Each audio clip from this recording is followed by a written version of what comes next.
महाराष्ट्र में Vedanta Foxconn deal को लेकर के सियासी घमासान थमने का नाम नहीं ले रहा है। महाराष्ट्र के डिप्टी सीएम और उद्धव ठाकरे के बेटे आदित्य ठाकरे के बीच जुबानी जंग के बाद अब मनसे प्रमुख राज ठाकरे ने भी इसे लेकर के सवाल खड़े किए हैं। उन्होंने कहा कि आखिर अब ऐसा क्यों हो रहा है कि महाराष्ट्र के प्रोजेक्ट अन्य राज्यों में शिफ्ट हो रहे हैं। इतना ही नहीं, उन्होंने तो इस मामले में जांच की भी मांग की है। महाराष्ट्र नवनिर्माण सेना के प्रमुख राज ठाकरे ने सोमवार को कई अरब डॉलर की वेदांता फॉक्सकॉन सेमीकंडक्टर चिप निर्माण परियोजना के गुजरात में शिफ्ट होने पर चिंता जाहिर की।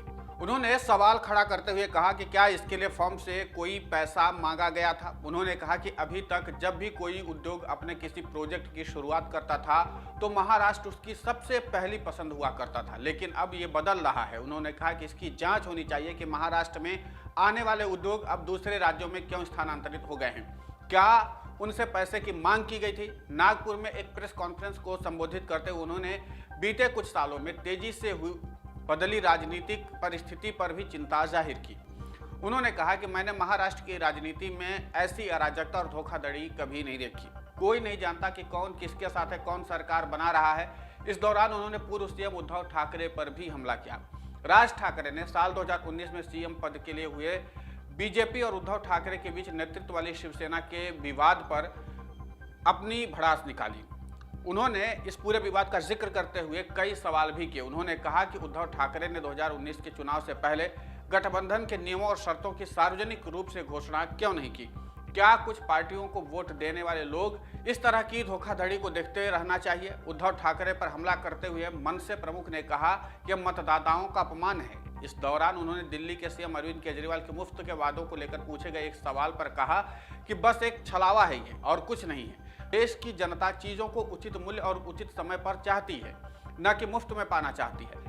वेदांता फॉक्सकॉन डील के गुजरात में स्थापित होने की घोषणा के बाद से शिवसेना, कांग्रेस और राष्ट्रवादी कांग्रेस पार्टी ने एकनाथ शिंदे और फडणवीस सरकार पर लगातार हमला बोल रहे हैं। यूनिट को पुणे के पास स्थापित होना था, लेकिन वेदांता फॉक्सकॉन ने 13 सितंबर को गुजरात सरकार के साथ एक आश्चर्यजनक कदम में समझौता ज्ञापन पर हस्ताक्षर किए, जिससे एक बड़ा राजनीतिक विवाद शुरू हो गया है। बता दें कि भारतीय समूह वेदांता और ताइवान की electronics company Foxconn 1.5 lakh crore रुपए के निवेश के साथ गुजरात में देश का पहला सेमीकंडक्टर संयंत्र स्थापित करना चाहते हैं। वेदांत फॉक्सकॉन के संयुक्त उद्यम की डिस्प्ले एफएबी विनिर्माण इकाई, सेमीकंडक्टर असेंबलिंग और टेस्टिंग इकाई राज्य के अहमदाबाद जिलों में 1000 एकड़ क्षेत्र में स्थापित की जाएगी। इस संयुक्त उद्यम में दोनों कंपनियों की हिस्सेदारी क्रमशः 60% और 40% होगी।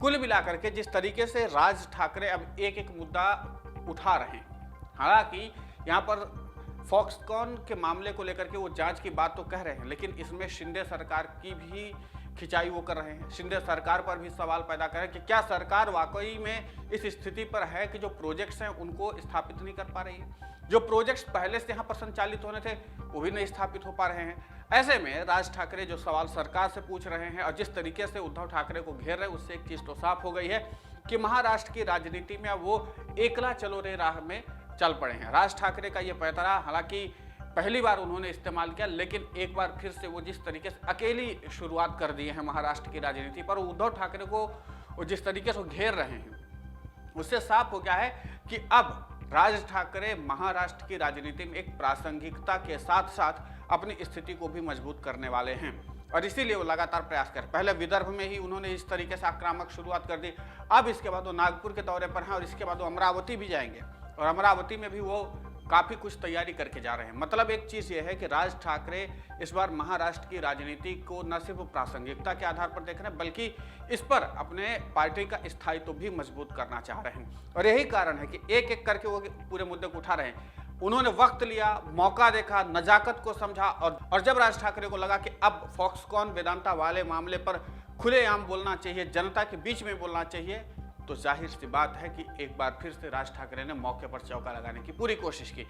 यहाँ पर एक चीज मैं आपको बता दूं कि जिस तरीके से राजनीतिक परिदृश्य बन रहे हैं, फॉक्सकॉन वेदांता मामला अब एक बार फिर से जो ये डील हुई है, ये डील चुनावी रैलियों में भी इस्तेमाल की जाएगी, चुनावी सभाओं में भी इसके बारे में सवाल पूछे जाएंगे और इसके जरिए शिंदे और फडणवीस की सरकार को घेरा जाएगा। चुनौतियां शिंदे के पास आगे बढ़ने वाली हैं और उसके साथ साथ विरोधियों का हमला भी बढ़ेगा। देखना दिलचस्प होगा कि इन तमाम घटनाक्रमों में शिंदे अपने आप को खुद को कैसे बचाते हैं, स्थापित कैसे करते हैं, सरकार कैसे चलाते हैं, और फिलहाल राज ठाकरे का आक्रामक अंदाज जारी है। पूरे घटनाक्रम पर आपकी प्रतिक्रिया महत्वपूर्ण होती है, इसलिए आप अपनी प्रतिक्रिया हमें जरूर दीजिए। डाउनलोड करें अमर उजाला ऐप और पाएं खबरें लगातार। अगर आप ये वीडियो YouTube पर देख रहे हैं तो हमारे चैनल को सब्सक्राइब करें और बेल आइकन को दबाना ना भूलें। अगर आप Facebook पर ये वीडियो देख रहे हैं तो हमारे पेज को लाइक करें।